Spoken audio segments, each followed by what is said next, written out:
उड़ीसा के धनकल में 7 हाथियों की मौत मामले में आज उड़ीसा हुकूमत ने सख्त कार्रवाई की है। उड़ीसा सरकार ने कई मुलाजिमों को मुअत्तल किया है। उड़ीसा सरकार ने 6 मुलाजिम और सेंट्रल इलेक्ट्रिसिटी सप्लाई यूटिलिटी के एक जूनियर इंजीनियर को भी बरतरफ किया है। वहीं महकमे जंगलात ने रेंजर ऑफिसर समेत 3 मुलाजमीन को भी मुअत्तल कर दिया है। वादह है कि कल उड़ीसा में 13 हाथी एक बिजली के तार के जद में आए थे, जिनमें से 7 हाथी की मौके पर ही मौत हो गई थी।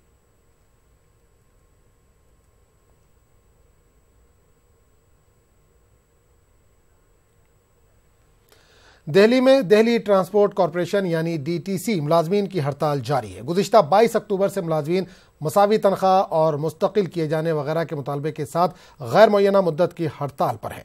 वादह तकरीबन 12,000 मुलाजमीन आर्जी हैं और इनमें से बड़ी तादाद में मुलाजमीन के नहीं आने की वजह से तकरीबन 70% बसें सड़कों पर नहीं आई हैं।